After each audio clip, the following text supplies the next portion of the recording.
My name is Tyler. I work in engineering, so I'm used to data, logic, and things you can actually verify. My wife, Margaret, is the exact opposite. She has always believed in things like spirits, energy, and a bunch of other stuff I've always considered irrational. A year ago, we moved into a new house in Milwaukee.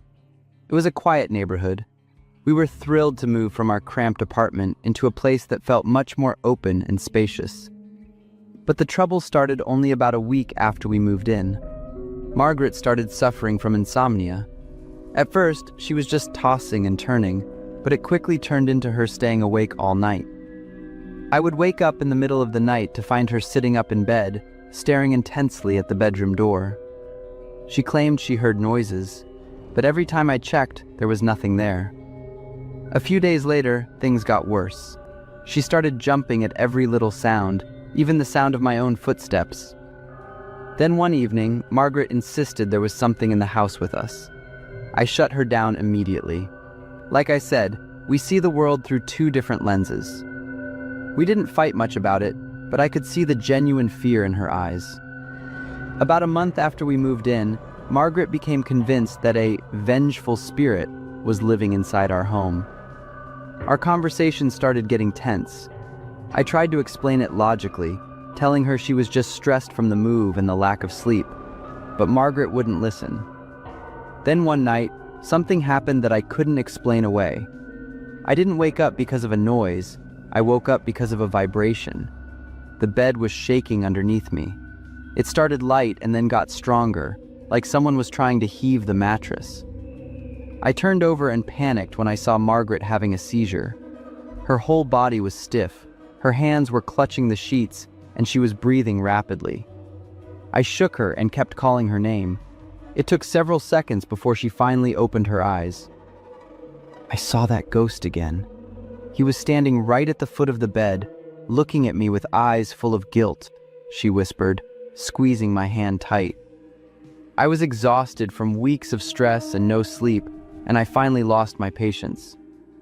I told her seriously that she was likely having a psychological breakdown and that I was going to take her to see a doctor. Margaret said she wanted to bring a medium to the house to perform a seance before seeing a doctor. Of course, I was against it. But Margaret practically begged me, saying she couldn't take it anymore if we didn't try this. Finally, I gave in. The seance took place in the evening. The medium sat across from Margaret and started chanting things I didn't understand. At first, nothing happened. The air was silent. Then suddenly, Margaret's body went rigid. She bolted upright with a sudden, sharp movement, as if she were being pulled up by an invisible force. Her eyes were wide open, but unfocused. Without a word, she turned and ran straight toward the basement stairs. The medium and I chased after her. Margaret was standing in the middle of the basement with her back to me. When I called her name, she slowly turned around. Her eyes were completely hollow. And then, a voice came out of her mouth. But it wasn't my wife's voice. It was a man's voice, deep, gravelly, and sounding incredibly sorrowful. She pointed at the floor and commanded me, "Dig it up. Please, dig this up." The look in Margaret's eyes was so terrifying that I didn't even argue. I grabbed a shovel from the corner of the basement and started digging. About 2 feet down, the blade hit something hard. A hollow thud echoed through the room, making my blood run cold. It was a wooden box, rotted by time. When I pried the lid open, a sharp, musty smell hit me. Inside was a complete human skeleton. I jumped back instinctively. Margaret, or whatever was controlling her, fell to her knees beside the box. The voice kept apologizing and begging for forgiveness. The seance ended shortly after as the medium finished her ritual, forcing the spirit to leave Margaret. The air in the room slowly returned to normal. Through the seance and the medium's explanation, we learned the whole truth. The spirit haunting the house was actually a doctor who used to live there. He wasn't a cold-blooded killer. He was a coward who had been drowned by his own guilt. 18 years ago, he had performed an illegal jaw surgery on a young girl. During the procedure, a terrible mistake happened, and the girl died on the operating table. Terrified that his reputation would be ruined, he didn't report it. Instead, he panicked and tried to hide the body by burying it in this basement. He lived the rest of his life in agony, and when he died, his spirit couldn't move on. He was trapped in the house. He reached out to Margaret, using her body to lead us down there so the truth could finally come out. He used Margaret's sensitivity to spirits to bring his secret to light. While he was inside Margaret, his attitude was clearly one of deep regret. He kept emphasizing that the death was an accident and that fear had caused him to make a massive mistake. That very fear was what had imprisoned him there. After the bones were found and handed over to the police, the strange events in the house stopped completely. Margaret was finally able to sleep, and the house became as peaceful as it was meant to be. As for me, I still believe in logic. But I also understand now that there are some things in this world that go beyond human explanation. My name is Gray. This story happened 4 years ago, and it completely shattered my belief in human nature. At the time, I was a senior in high school in a small town in Ohio. One afternoon after school, I was walking past an abandoned house at the end of the block, just like I did every day. As I passed the side wall, I happened to notice a small combination lockbox mounted to the brick, right underneath an old gas meter. The lockbox stood out because it looked brand new compared to the decaying house. I kept walking, thinking maybe a realtor or a contractor had just put it there. But then it hit me. Why would anyone need a lockbox for a house that had been rotting and empty for years? The next morning, I grabbed my best friend Ryan and asked him to go back there with me. Ryan thought it was weird too, but he didn't obsess over it like I did. I've always been naturally curious, and I couldn't stop wondering about that house. Right as we were looking at it, Ryan's dad, Mr. Elton, drove by. When he saw us, he looked furious. He rolled down his window and yelled at us, telling us to stay away from abandoned properties because they were dangerous. We took off immediately. The following day, I went back to the house alone. I knew if I asked Ryan, he would just try to stop me. I just wanted one more look to satisfy my curiosity. When I got there, I noticed the lockbox had been moved slightly from the day before. I was positive of it. I reached out to touch it, and my fingers brushed against something wet.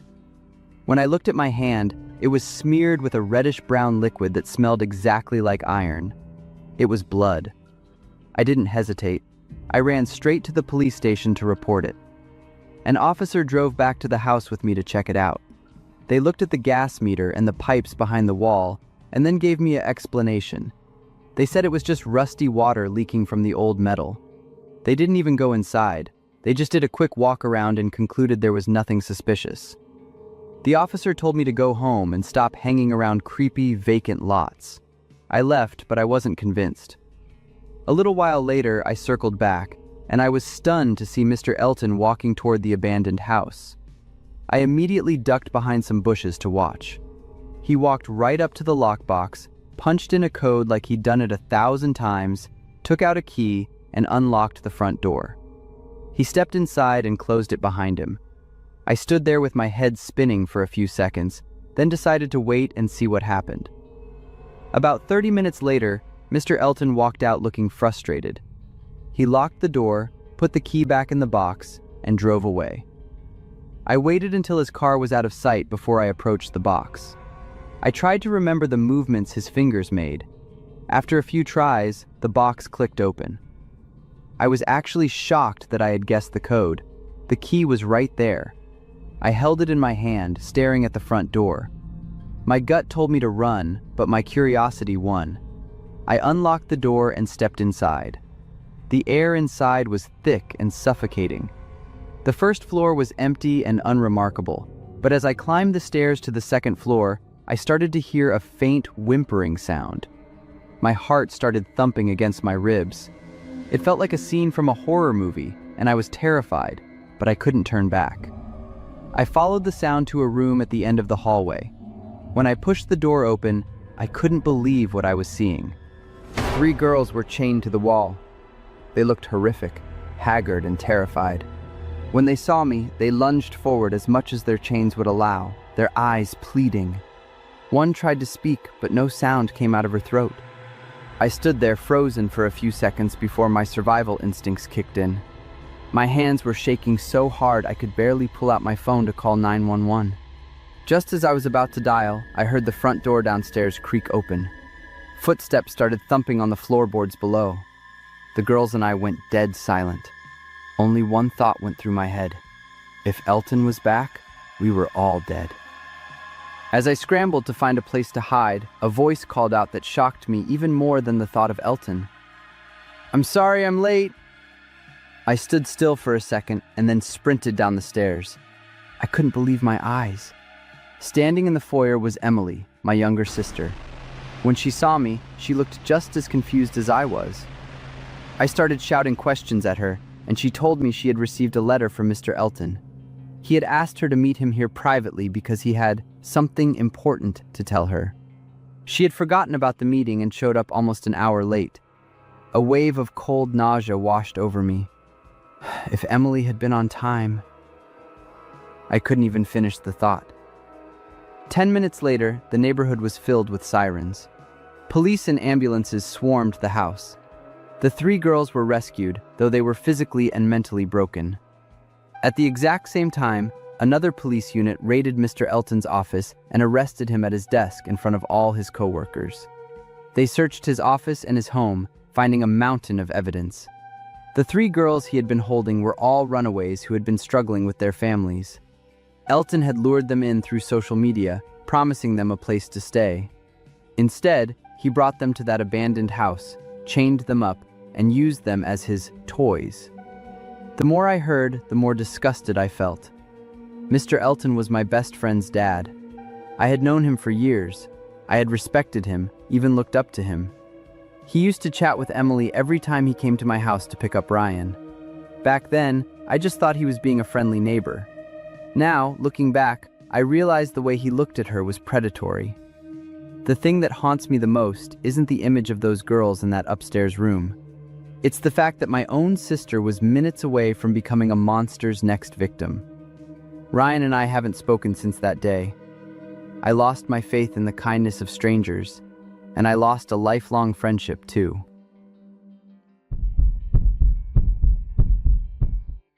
My name is Louis, and I'm 32 years old. If I had to pick one story that has followed me almost my entire life, one that shaped how I see myself and the world around me, it would be the story of the man I believed was a hero for 19 years. When I was 4, my dad suddenly vanished from our lives. I don't remember a big goodbye or a specific argument. One day, I just realized he wasn't home anymore. I asked about him, and my mom told me he had moved to a different city for work. She didn't give me a long explanation. She just stood up, opened a drawer, and pulled out a photograph.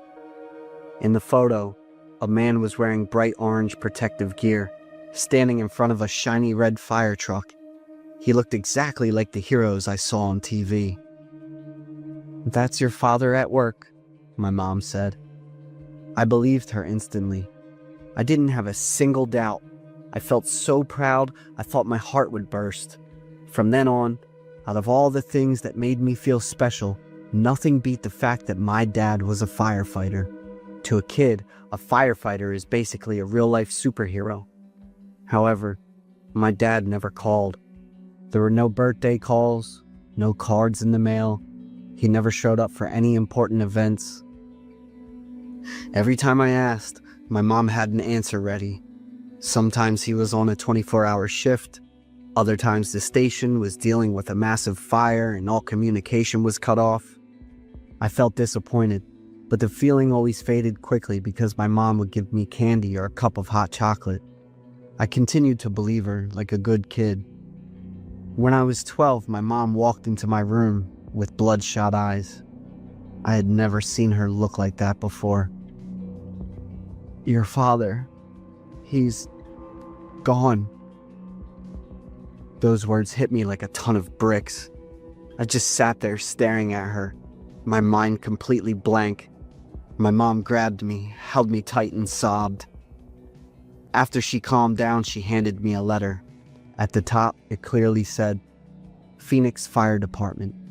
It stated that my father had died in the line of duty during a warehouse fire in Tempe. I held that letter and read it over and over 3 times before I started crying. I eventually accepted that he was gone, but to be honest, it was just a shock that passed. My life with my mom didn't really change because my dad had never actually been there anyway. The thing was, the story of his death became my foundation. He had died performing a noble mission. Throughout high school and college, whenever I failed or wanted to quit, I thought of him. I told myself I couldn't be weak. I was the son of a man who ran into the fire to save others. I had to live a life worthy of that. I'd never suspected a thing. I never wondered why none of his fellow firefighters showed up to the funeral. I never asked why there was only one single photo of him. Everything shattered when I was 25, on the day of my wedding to Emily. It was supposed to be the happiest day of my life. The wedding was on a cool autumn day. While the party was at its peak, I ran into my Uncle Rich, my mom's cousin. Instead of a typical wedding toast, he gripped my shoulder and whispered in a slurred, drunken voice, "Your old man was never a firefighter. He didn't die a hero. That was all just a lie your mother told you." The moment Uncle Rich said that, everything in my head went silent. I immediately looked across the hall at my mother. She was looking at me, smiling brightly. But then, she saw my look of pure shock and the smug grin on Rich's face. Her face went white. She quickly turned away and hurried toward the restroom. The rest of the party felt like torture. I just wanted it to end so I could get the truth from my mom. The next morning, I went to her apartment and demanded the truth. My mother cried for 2 hours before telling me a story that was worse than any horror movie. My father was never a firefighter. He worked at a used car lot in Phoenix. In June of 2000, when my mom filed for divorce after catching him cheating, something inside him snapped. In the early hours of August 14th, in a drunken rage, he came to the house with a gas can. He poured gasoline all around the front door and lit it on fire, intending to burn my mother alive inside. Luckily, I was staying at my grandma's house that weekend, so I wasn't there. My mom sobbed as she told me how the flames blocked the exit. She had to climb out of a back window and escape barefoot using a neighbor's ladder. My father just stood there, coldly watching the house burn before driving away. The police caught him 3 days later. He was sentenced to 25 years in prison for arson and attempted murder. He's currently serving his time at the state prison in Florence and is scheduled to be released at the end of this year. I sat there in silence, my fists clenched. My mom broke down, admitting she made up the firefighter story because I was so little and she didn't want me to grow up with that reality. I looked at her, my throat tight. I understood why she chose to lie to me for all those years. She was a victim too. The pain she carried was 10,000 times worse than mine because he was her husband. But she also carried the weight of me, a 4-year-old kid with no idea what was happening. She chose to carefully build a bright, shining memory for me instead of one filled with black smoke and the smell of burning wood. For 25 years, I lived, breathed, and grew up based on a lie. I worshipped a man who didn't exist the way I thought he did. I honestly don't know if I have the courage to face him. What would I even call him? I also don't know if there's any apology in the world strong enough to fix the damage and pain of the last 25 years. I grew up with the pride of being a hero's son. Now, I have to learn to live with a brutal reality. My father is a criminal, and his victims were his own wife and son. My name is Henry. Many years ago, I left my small hometown to build a career in the city. My job was so busy that I rarely had time to visit my family. Short phone calls on the weekends eventually became the only way I knew what was happening back home. My family was broken. My father had an affair and walked out on us years ago. Even so, he kept sending monthly child support payments. Because of that, my mother continued to live in our old house with my brother Ethan, who is 10 years younger than me. About 2 weeks ago, my mom called me and sounded quite happy. She told me that Ethan had finally agreed to go out and find a job, and that he had moved into his own place. I was truly shocked. After being severely bullied in high school, Ethan's mental health had become unstable. He dropped out of school, cut off his friends, and spent almost all of his time locked in his bedroom. However, I started thinking more about my mom. If Ethan had moved out, it meant she was living all alone. I felt a sudden wave of guilt for being away for so long. I decided to use my vacation days to go back home in secret, planning to give her a surprise visit.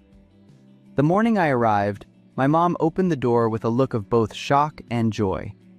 She hugged me tight and asked a million questions. But after talking for a while, I noticed something was off. She looked exhausted, her face was noticeably thinner, and she had dark circles under her eyes as if she hadn't slept in days. Her behavior was especially strange. When I mentioned Ethan's new job and his move, her eyes suddenly darted away and her smile became forced. She just brushed it off and then told me, in a very serious voice, that I was not allowed to go into Ethan's room. I was surprised and asked why. She just said it was a mess and she hadn't had time to clean it. The weird thing was that she repeated it over and over. I was absolutely forbidden from entering that room. The fear and secrecy in her eyes made my suspicions flare up. While she was out at the grocery store, I snuck in and opened my brother's door. The sight inside made me freeze in my tracks. The room wasn't just messy, it was eerily bizarre. Every single wall and even the ceiling were covered in thousands of yellow slips of paper. They weren't taped up neatly. They were smeared and layered over one another. Looking around, I felt like I was standing inside a giant yellow cocoon. I stepped closer to look. On several of the papers, there were scribbled words repeating the same phrase over and over. "You are never alone." A sense of dread began to creep in, but I didn't confront my mom right away. That night, something else happened. While I was sleeping, a strange noise coming from Ethan's room woke me up. I went into the hallway and peeked through the cracked door. In the faint light, I saw the curtains twitching as if something was moving behind the fabric, even though the window was closed tight. I gathered my courage and flipped on the light, but the curtains were perfectly still. I went back to my room. I barely slept that night, my mind racing with confusion over what I had just seen. A few days later, while my mom was out again, I searched Ethan's room more thoroughly. This time, I found a yellow-covered book hidden under a pile of papers. The cover read, "Seal of the Light. You are never alone." Curious, I opened it and read a few pages. The content was hard to understand, repeating passages about the light and purification. I searched the book's title online. The information I found made my blood run cold. This book belonged to a cult called the Path of Heavenly Light. They believed that people can only be truly set free when they leave the old world to enter the true light. They emphasized taking people who live in isolation and moving them into communal living as a way to help them reintegrate into society. But the way it was described gave me a sickening feeling. It felt like behind the words of salvation was a disguised human trafficking network. The more I read, the more uneasy I felt. Finally, I couldn't take it anymore. I took the book and demanded the truth from my mom as soon as she walked through the door. My mom almost collapsed into a chair and burst into tears. After a long time, she tremblingly confessed that Ethan had left in the middle of the night a few weeks ago. He only left a short note that said, "I have found the place of true light." She told me the cult had brainwashed him. I asked about Ethan's room and why she had forbidden me from going inside. She explained that she had recently gotten a cat for company. Since I have a very severe allergy to animal hair, she kept the cat inside Ethan's room. So, I figured that maybe that night, the cat had crawled behind the curtain and moved it. It wasn't a ghost or my imagination. Looking at my mom sitting there, so thin and tired, I felt incredibly guilty. For years, I had basically left her alone to carry so much pain in this house by herself. But once I calmed down, I still had a nagging feeling. Things didn't seem quite right. In this family, there was only one other person who might know what had really happened. After several days of hesitation, I picked up the phone and called my father. The conversation turned tense quickly. At first, he seemed annoyed when I mentioned the cult, but after a long silence, he sighed and said something that stunned me. It was actually my mother who had fallen into the cult first. He said her obsession with the group led to constant fighting and destroyed their marriage. I held the phone, not knowing how to react. In my head, I kept seeing the image of my mom from a few days ago, the exhausted woman crying and telling me the cult had brainwashed Ethan. The two stories completely contradicted each other, and I didn't know who to believe. My father added that ever since Ethan turned 18, he had stopped sending all support payments. That had put my mother in a difficult financial situation for a long time. The call ended. I sat in silence for a while, my head spinning with unanswered questions. The next day, while my mom was busy in the kitchen, the landline in the living room rang. I picked it up and heard the voice of our neighbor. She sounded annoyed and said she had been looking after our cat for almost a week now. She asked when my mother was going to come and pick it up. I was completely confused and didn't know what to say. Then, it suddenly hit me. I had also been home for exactly 1 week. That meant on the very first day I arrived, my mom had sent the cat to the neighbor's house. Therefore, the thing moving behind the curtain in Ethan's room that night couldn't have been the cat.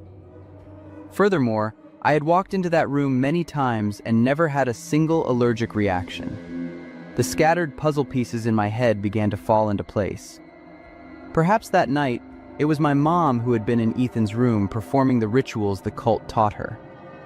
When she heard a noise at the door, she must have hidden behind the curtain, causing it to move in the dark.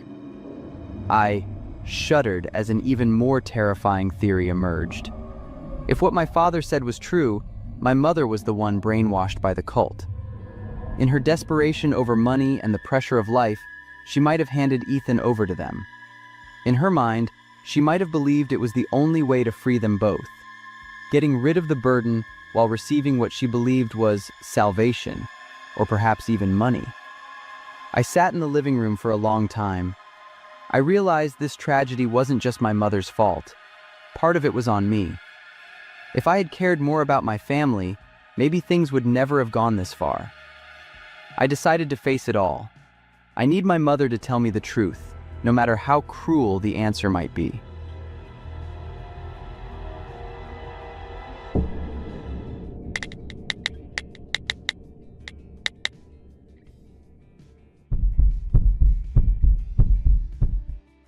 My twin sister and I have a terrifying secret. I'm Robert, and my twin sister is Laura. Our family of 4 lives in a mobile home. We move every day along the roads through towns, cities, and states. My parents always choose empty lots or wooded areas for the family to spend the night. My sibling and I didn't attend school like other children. Instead, we followed an online program. It may sound deprived and unfortunate, but my family was still very happy for 13 years.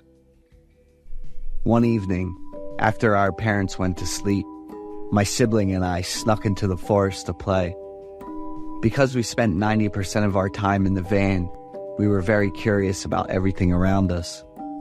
Laura clutched the hem of her shirt tightly, following closely behind as I held the flashlight to light our way. The sudden rustling sounds of leaves being disturbed startled us. We stood frozen for a moment until a growling sound signaled the approach of a large and terrifying creature. I grabbed Laura's hand tightly and ran with all my strength without looking back. Miraculously, my sister and I made it back into the house safely without our parents noticing. We absolutely kept that secret from our parents. The mobile life of the family continued as usual. One day, I told my parents during dinner that I wanted to settle down somewhere. I want to go to school, have more friends, and sleep on a big bed in my own room. My parents looked at me silent for a long time. Do you still remember what happened when the two of you were just 4 years old? Mom asked gently. We don't want that to happen again. We won't be able to live if we lose you two.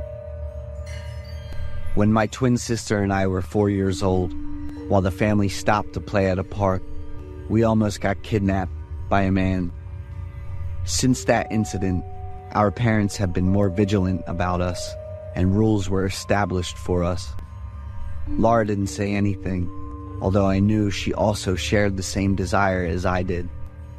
I remained silent, although I was not satisfied or comfortable. Several months passed with our mobile life until my sibling and I were about to celebrate our 15th birthday. That day, my parents parked the car in an empty lot and instructed my sibling and me to stay put in the car until they returned. Laura tidied up the car to decorate for the birthday, while I lounged on the bed with my gaming console. A moment later, Laura called me urgently. "Robert, come here quickly." Laura was sitting next to an old box with some papers in her hands. The box was something my dad used to prop up the driver's seat every day, and I thought the papers were just some kind of advertisements. But Laura handed them to me with a very serious expression. That was our birth certificate, but our parents' names were Owen Taylor and Anna Taylor, while our current parents are Maria and Louis. There were also a few old newspapers. June 13th, 2000. A case of 2 missing twin children under 6 months old received significant attention. November 20th, 2000. The mother of the 2 children, after months of desperately searching for her kids, went insane. The father did not give up. He was willing to pay any price and do whatever it took to find his children. April 4th, 2004. The father, after many years of searching, accidentally encountered the 2 children in a park. With the identifying features, he was certain they were his 2 children. However, the kidnappers attacked him and took them away. Once again, the man fell into despair as he lost his children for the second time. There is a hand-drawn sketch of the 2 kidnappers in the article, and it's shocking how much it resembles our current parents by about 70%.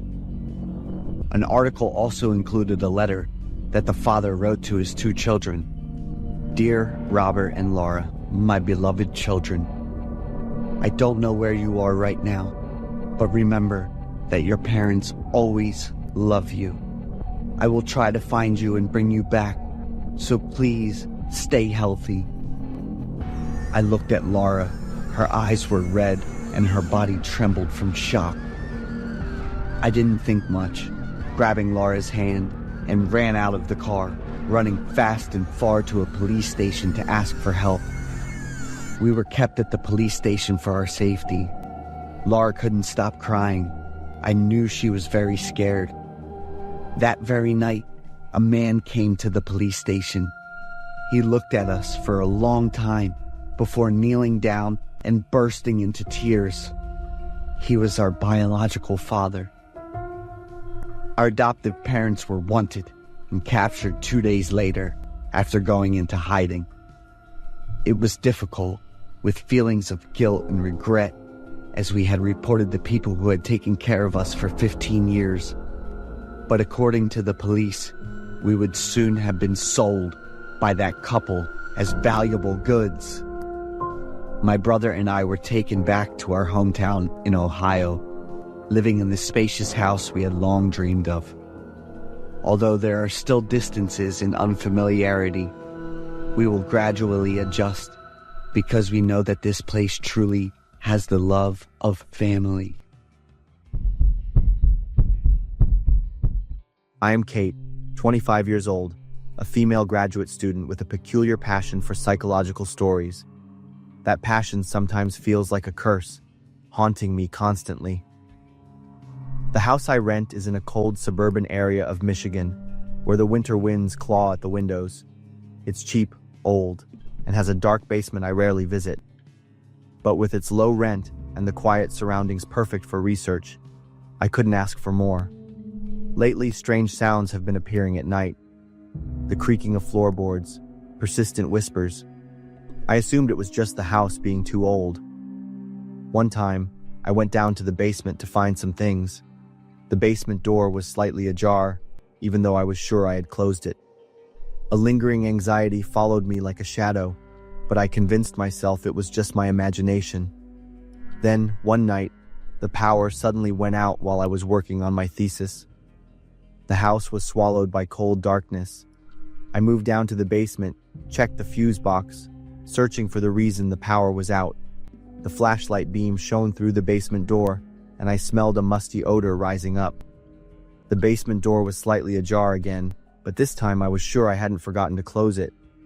When I pushed it open, I saw faint shoe prints in the dusty stairs, muddy marks leading downward. The weak flashlight flickered over an old backpack, its contents spilling out chaotically. I picked through the items one by one: a sealed food container, a rusty kitchen knife, a bent lighter, and finally, some old newspapers alongside a photograph. In the picture, a family of 3 beamed with joy. The man kissed a little girl on the cheek, while the woman lovingly embraced them both. The girl's eyes sparkled with innocence and warmth. Suddenly, the basement door slammed shut. I jolted, dropping the flashlight. The light flickered wildly, casting erratic shadows on the walls. I rushed to the door, my trembling hands pounding against it. "Is anyone there? Please, open the door!" I screamed, my voice cracking with panic. My heart pounded violently, cold sweat beading on my forehead. I banged on the door, pleading, "Please, I didn't do anything wrong. Let me out." Zero response. Tears welled up as a suffocating helplessness overtook me. Then, a voice from the other side spoke, "Don't be afraid." I froze, my hands slipping from the door. It was a man's voice. "I don't want to hurt you." I stepped back, my entire body rigid with confusion. "I've been here since before you moved in. I'm sorry for watching you. I just needed someone to listen. I'm suffocating. I feel like I'll explode. Please." His hoarse voice trembled, teetering between desperation and something more sinister. I didn't respond. I didn't know how to process this. Then, suddenly, he started singing. A familiar lullaby, slow and eerie. "You are my sunshine, my only sunshine." His voice cracked on the high notes, making the song sound even more unsettling. I stood frozen, feeling each sorrowful note seep into the cold darkness around me. My body shuddered involuntarily. I used to sing that song to my daughter every night before bed. He trembled, as if struggling to hold himself together. We were a happy family. My wife and daughter were the most precious things in my life, but everything shattered in just one night. They said I killed them. His voice hardened, raw with pain and anger. But I didn't. Why would I destroy my own life? I forced myself to take a deep breath, focusing on his voice, analyzing every nuance in his words. Is he telling the truth, or is this just another story to deceive me? The question echoed in my mind, urging me to face it instead of giving in to fear. I ran away, not because I was guilty, but because no one believed me. I need to find the truth. I need to find the one who tore my family apart. He paused, his voice choking with emotion. I've wandered, hiding from every gaze, drowning in grief and guilt over my wife and daughter. His sorrow reached its peak, and he began to sob. I looked down at the scattered belongings in the backpack, my trembling hands picking up the old newspaper. The headline read, "Massacre, husband named prime suspect." Below, a wanted notice displayed a sketch of the suspect, his face. I glanced at the family photo again. It was him and the happy family mentioned earlier. A whirlwind of emotions crashed over me. I feared, but also felt an inexplicable sense of empathy. If he was telling the truth, then he was not a murderer, but a fugitive running from a crime he didn't commit. A broken man. Thank you for listening. His voice was soft now, as if a weight had been lifted. I heard the basement door unlock. I stared at it, my chest rising and falling rapidly. I sat in the darkness, my heart still pounding. But strangely, the panic had faded. Light from the hallway filtered down like an escape route. I stood up. My eyes glanced at the happy family photo one last time. When stepping out of the basement, the house became strangely quiet, as if the man had never existed. But his words still echoed in my mind. I left everything in the basement except the old newspaper. Finally, I sent it along with an anonymous letter to the police station, hoping that the truth would be revealed. I moved to another budget apartment, where there was no basement or old windows anymore. Every night before sleeping, I still wonder, will he really find justice for his family, or will he continue to live in hiding with that dull pain?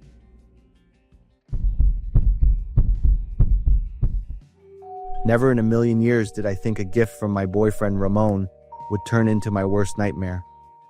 He got me this gift certificate for Serenity Spa, saying I'd been working too hard and needed a day to relax. I wasn't about to go alone, so I asked my best friend Trisha to come with me. She was all for it, joking that I basically had the perfect boyfriend. Saturday morning, we hit the road, laughing and chatting the whole way, totally pumped for a great day. But when we got there, it was a letdown.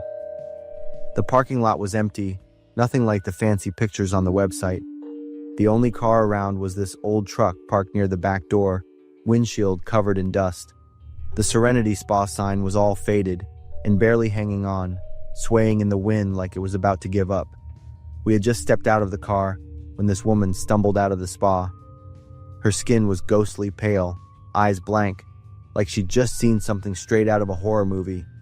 The woman suddenly grabbed my hand, her voice shaky as she muttered, "You'd better get out of here." Then she took off, not even glancing back. I just stood there, staring after her, but Trisha shrugged it off, told me I was overthinking, and headed straight into the spa. Inside, it was way gloomier than I expected. The old yellow lamps barely lit up the place, making it feel more like some rundown bar than a spa. The air reeked of lavender essential oil, not the calming kind, but overpowering, thick, and suffocating. At the reception desk, an old woman gave us this weak smile. Her eyes were cold. "Welcome to Serenity Spa. Please leave your phone at the counter for the best relaxation experience." I hesitated, but Trisha casually dropped her phone, flashing me a look that basically said, "You're being paranoid." Not wanting to be the weird one, I followed her lead. We got led into the massage room. The loudspeaker crackled, telling us to lie face down on the bed. As we got settled, the door creaked open, and 2 staff members walked in. They didn't say a word, just started working like they were on autopilot. The second their hands touched me, I shivered. Their skin wasn't soft like a professional masseuse. It was rough, calloused, like someone who did hard labor. But their movements weren't bad, so I didn't think too much about it and eventually let myself relax. By the time the massage was over, my body felt looser, way more comfortable, and I was starting to get a little sleepy. Next, they led Trisha and me to the sauna. The hallway to the sauna was long, narrow, and kinda dark. I glanced over at Trisha. She still looked excited, totally unfazed by the weird, heavy vibe hanging in the air.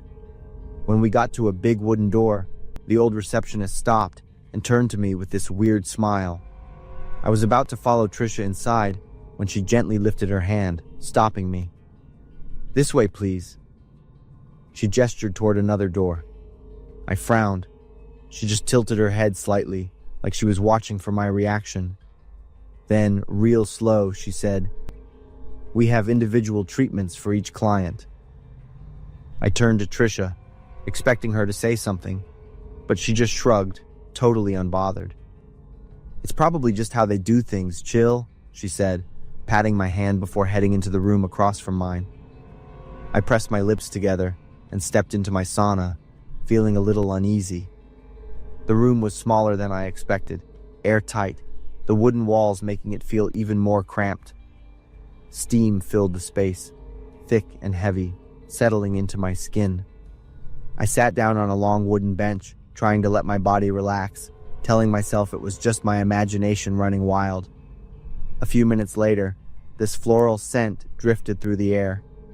At first, it was nice, relaxing even. But then, out of nowhere, I started feeling dizzy. Something was definitely off. I couldn't sit still anymore. I jumped up from the bench. My heart was pounding so hard I could hear it in my ears. I bolted for the door, hands shaking as I grabbed the doorknob and shoved it open. Stepping into the hallway, I shook my head, trying to clear the fog in my brain, then ran straight to the room across from mine, the one Trisha had gone into. The sauna door was wide open, but she wasn't there. Panic hit me like a truck. I spun around and sprinted to the reception desk, barely able to catch my breath. "Where's my friend?" My voice came out shaky, almost frantic. The old woman behind the counter still had that same eerie smile, her eyes blank and cold. "You came here alone." My whole body locked up, but my heart was racing like crazy. I shook my head over and over, refusing to believe what I had just heard. "No, I came with Trisha. We walked in together. What did you do to her?" I was practically screaming, but the woman just shook her head, still wearing that weird, knowing smile. Panic surged through me. I demanded my phone back.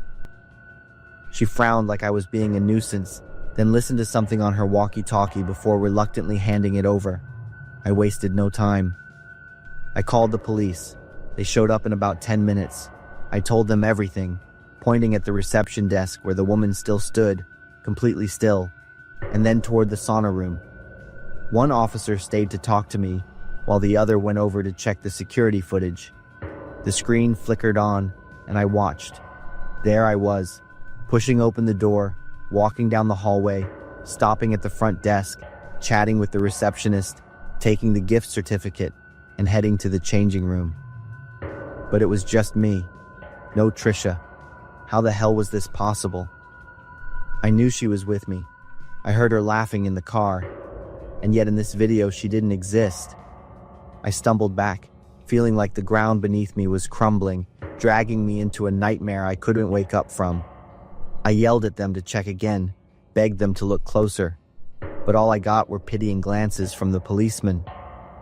Then they called a psychiatrist. I fought against it, trying to explain, trying to make them understand. But the more I talked, the more convinced they were that I was losing it. They checked my phone. No text from Trisha. There was nothing. No texts, no photos, no calls, no proof that Trisha had ever been a part of my life. I couldn't wrap my head around it. The police called Ramon. When he showed up, I felt this tiny flicker of hope, like maybe he would believe me. But then I looked into his eyes, and I knew he didn't believe me either. He squeezed my hand tight, his voice soft, like he was calming a scared kid. "Baby, you must be imagining things. You're just stressed." I stared at him, wide-eyed, my whole world crashing down. Shocked, hopeless, dizzy, weak. I barely resisted as Ramon led me home. 3 days later, I forced myself to go to the police station. I needed answers. I sat there, completely still, gripping the cold metal chair, my eyes locked on the computer screen in front of me. The security footage from Serenity Spa played again. The cops rewound it over and over, checked every angle, but nothing changed. No way. My voice shook. This can't be right. The officer next to me glanced over, a flicker of concern in his eyes. He let out a small sigh, then turned toward another cop standing by the door. The guy nodded and walked out without a word. A few minutes later, The door creaked open.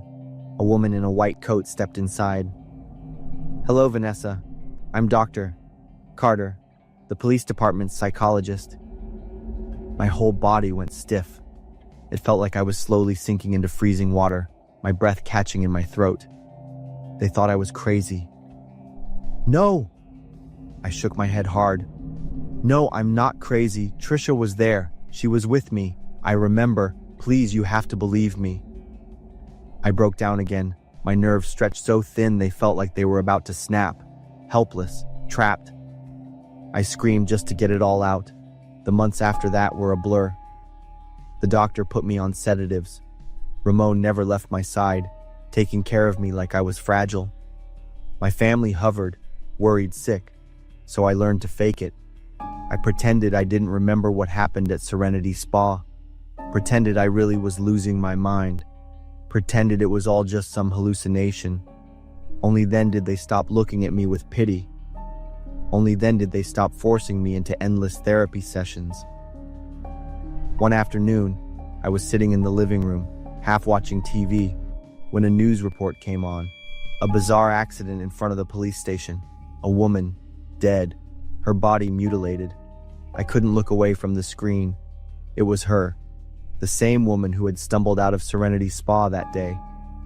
I was in shock, my chest tightening like I was about to cry. Right then, Ramon walked in. I bolted to the bathroom, gripping the sink, taking deep breaths to calm down. Something was off. Something was seriously wrong. One evening, I was cleaning out the car. In the dim light, I noticed something roll across the floor. A bracelet. Trisha's bracelet. I picked it up, my whole body going cold. I knew it was hers. I had seen it on her wrist that morning when we left the house, when she sat right next to me in the car. So how the hell did it end up here? If Trisha had never existed, like everyone kept telling me, then why was her bracelet sitting in my car? I clutched it tight, my confusion twisting into something darker, pure, bone-deep fear. It all started with that damn gift certificate, the one Ramon gave me. He was the one who insisted I bring Trisha. He was always the one saying I had issues, always pushing me into therapy. What if? I kept my mouth shut, played along, but I couldn't sleep. Every night, the nightmares came. Serenity Spa, that woman, Trisha disappearing. I needed answers. One morning, after Ramon left early for work, I snuck into his office. I'd never paid much attention to this place before, but now I was seeing it with new eyes. I started searching, my heart pounding in my chest. Then I found it, a USB drive tucked behind a stack of documents. My hands were shaking as I plugged it into my laptop. The screen flickered on, a video, files. On the screen, there I was standing inside Serenity Spa, and right next to me was Trisha. Everything I told the police was right there on the screen. This was the proof.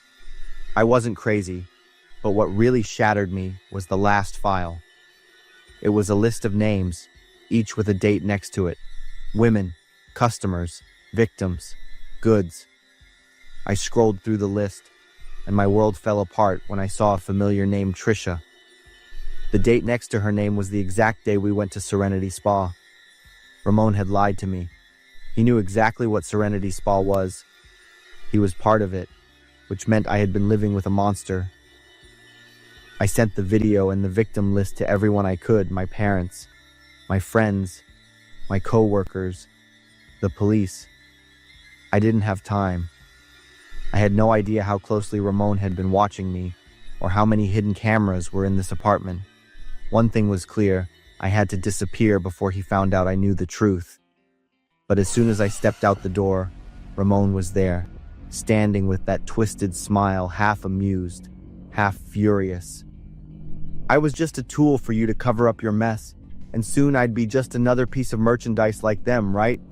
Or would I end up like that woman if I tried to fight back?" My legs felt like they were about to give out, my heart pounding so hard it hurt. The cops shouted at Ramon to stay put. "This won't end that easily," he hissed. Then everything went black.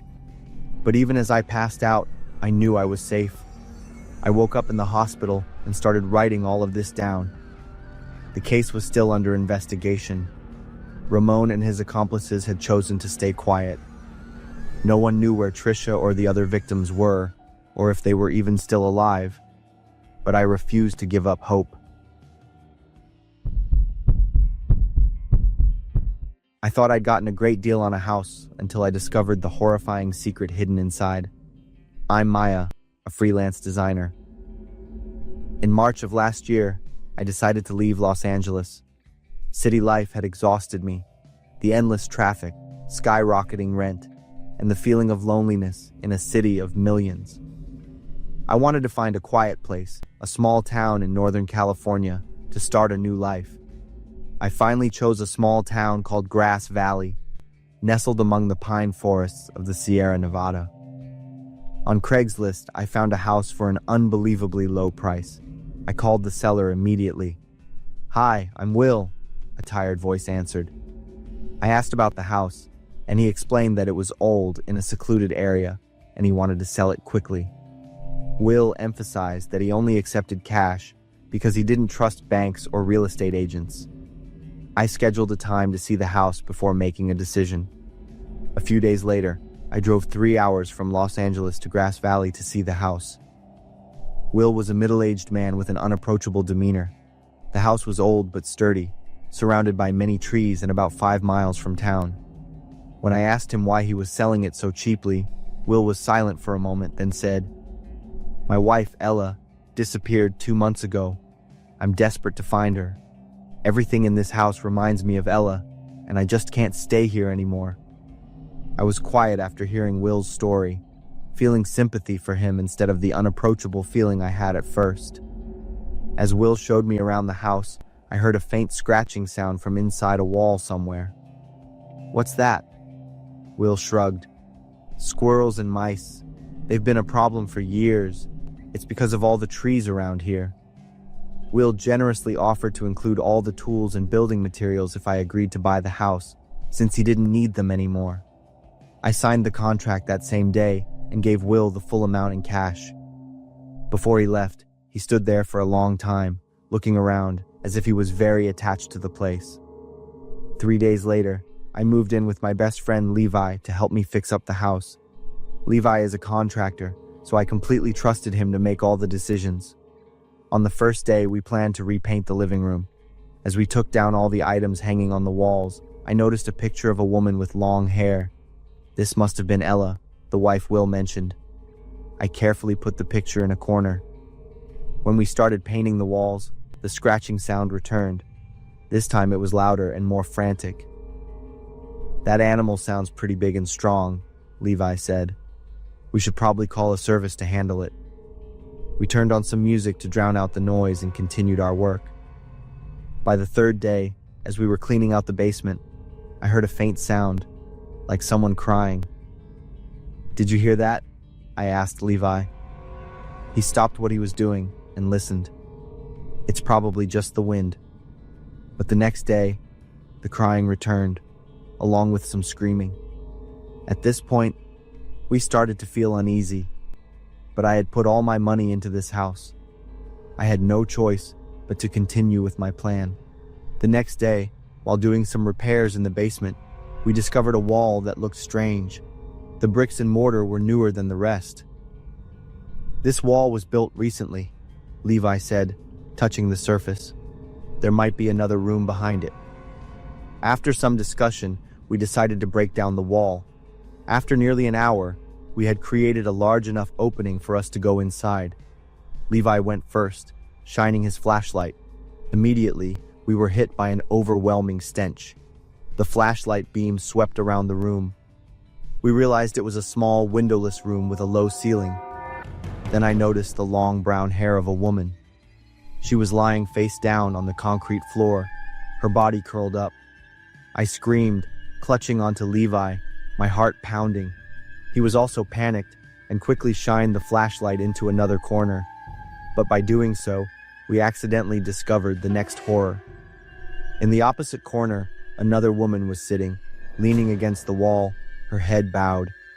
This time, Levi screamed even louder than I did. Suddenly, the woman slowly looked up. Her lips moved as if she was trying to say something. I started to walk towards the woman, despite Levi's attempts to stop me. My emotions were incredibly mixed at that moment. There was shock, disbelief, and a little anger. This was the house I had put all my money and effort into buying. I couldn't accept that it held such a horrifying secret. When I got closer, the woman looked at me with a look of great hope. On the wall near her, there were countless claw marks with dried blood on them. I realized this was the source of the scratching we had been hearing for the past few days. It was only then that I truly understood the horror of the situation. This woman had been locked in here for months, living in absolute darkness, with no food, only drops of water leaking from a pipe. She had been living next to a dead body. I pulled out my phone with a trembling hand and called 911. The police and an ambulance arrived within 10 minutes.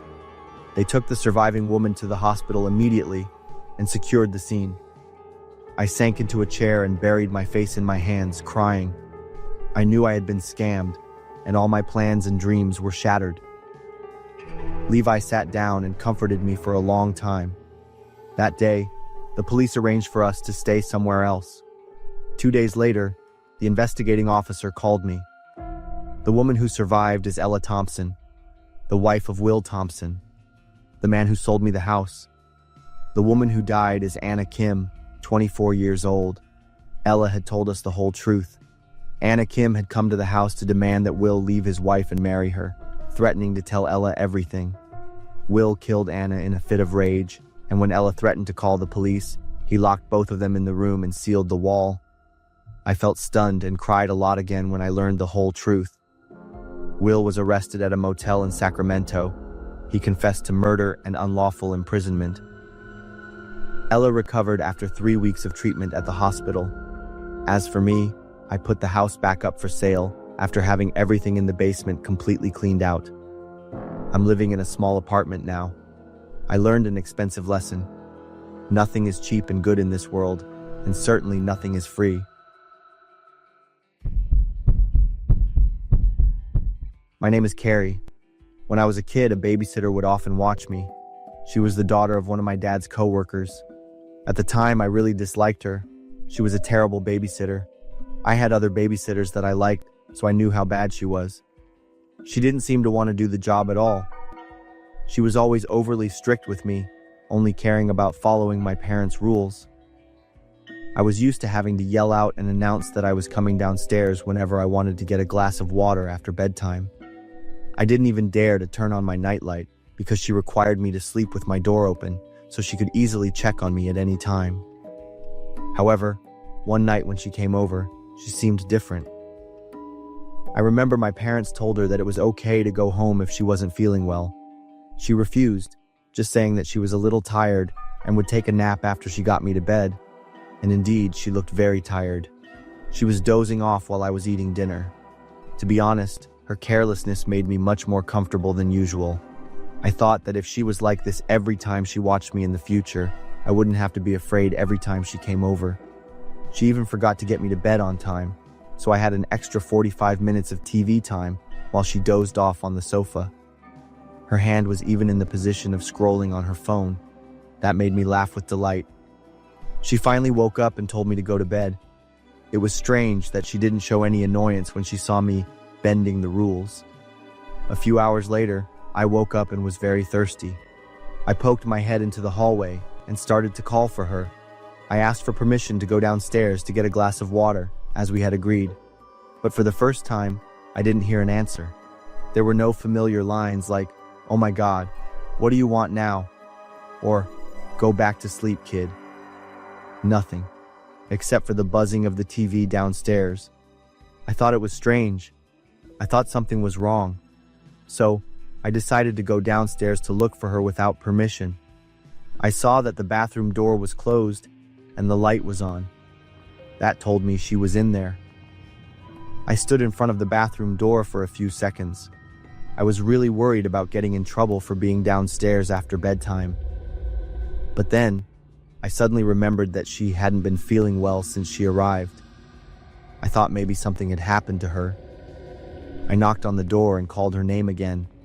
To my surprise, the door was unlocked.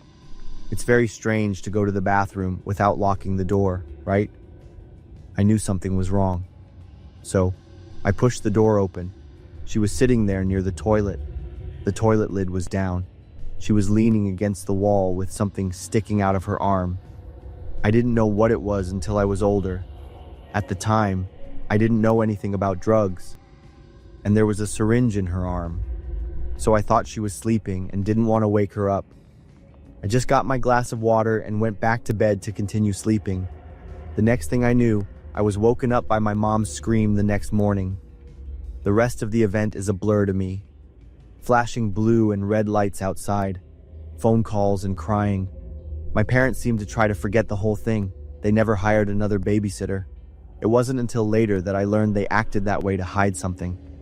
So I wouldn't realize that my silence and lack of intervention had contributed to her death. It's been 10 years. Now that I look back, I can clearly see everything. All of the rules my babysitter made were a perfect plan. Me yelling out before I went downstairs was like an alarm for her to quickly stop whatever she was doing. But that night, if I had called my parents or done anything to get help, maybe she would still be alive. Last October, my husband Jason and I moved to Sacramento, California. My name is Lena, and we were excited to start a new life.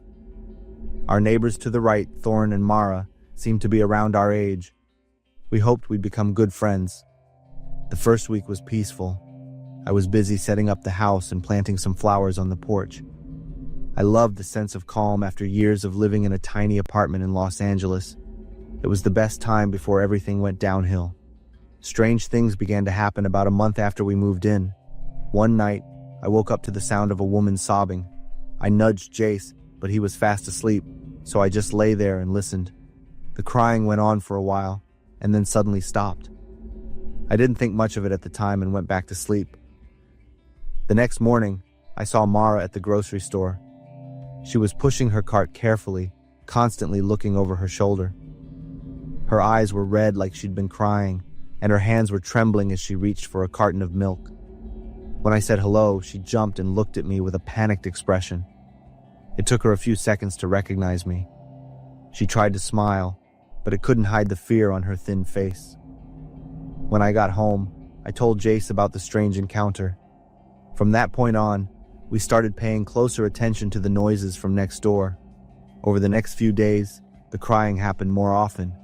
Sometimes it was a piercing scream at 2 a.m. that would wake me up. Other times, it was a long, constant moaning that kept me from sleeping. Jace tried to comfort me, saying they might just be having marriage problems, but my gut told me it was something else.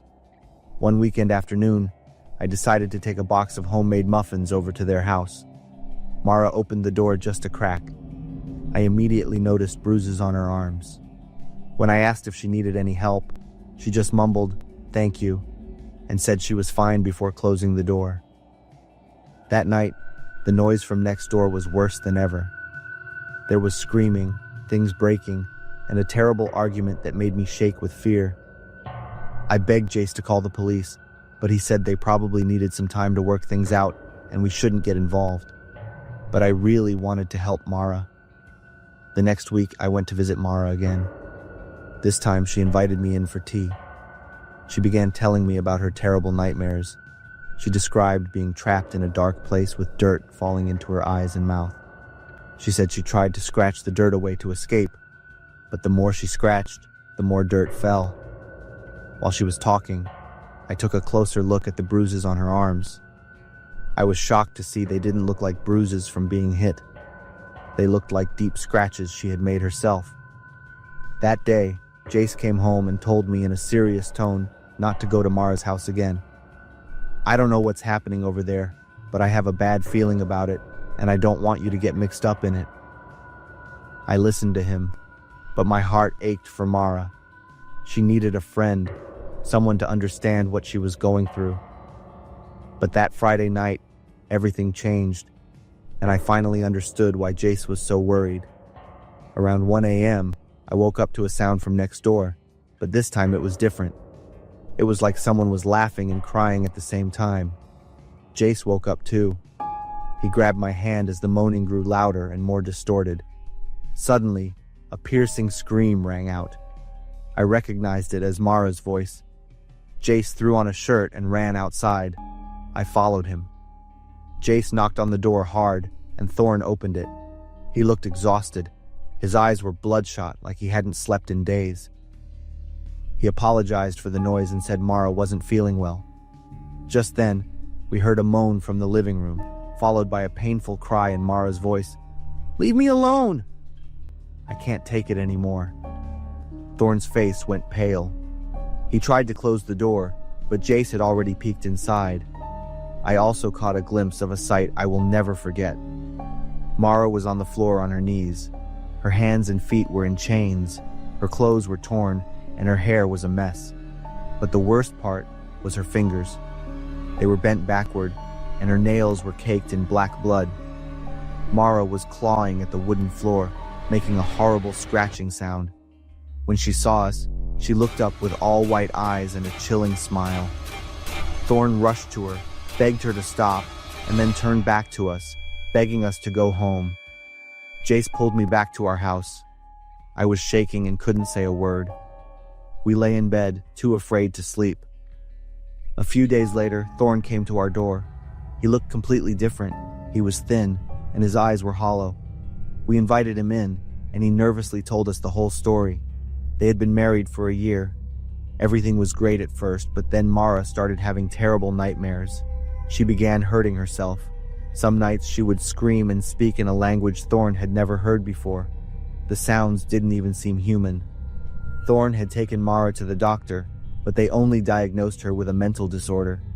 Thorn even invited a spiritual medium over, but the man ran out of the house screaming that Mara was possessed and then drove away. Thorn had no choice but to chain Mara when she started hurting herself and him. On the night we saw her, Mara suddenly became clear-headed and begged Thorn to save her. She confessed to him that when she was 21, she had an unwanted pregnancy with a man she couldn't even remember. Fearing being judged and ruining her career, she decided to get an abortion. Mara said that ever since then, she always felt like something was watching her. It started with strange dreams, but after she married Thorn and they moved into their new house, things got worse. She felt the presence of a child, a small, hateful spirit. It would whisper hurtful things to her, keeping her from sleeping or living a normal life. Thorn now understood why Mara was always waking up crying. She was hurting herself to punish herself. Thorn and Mara had a funeral mass performed by a priest. Mara confessed her sins to God and prayed for the spirit of the baby to be at peace. A few days later, Thorn and Mara came to see us. They looked much better. They told us they were moving to another city and apologized for all the trouble they had caused. They didn't say much about Mara's condition, just that they needed a fresh start somewhere else. I felt so much sympathy for Mara, a woman who had to live with the consequences of a past decision for so many years. But what I remember most is the love Thorn had for his wife. He never left her, even in the most difficult times. He was even willing to do things he never believed in before to save her. A young family now lives in the house next door. I often think about Thorn and Mara and wonder if they ever found peace in their new home. Thank you for watching until the end. As mentioned earlier, our goal of reaching 50,000 subscribers in 2026 is still ongoing.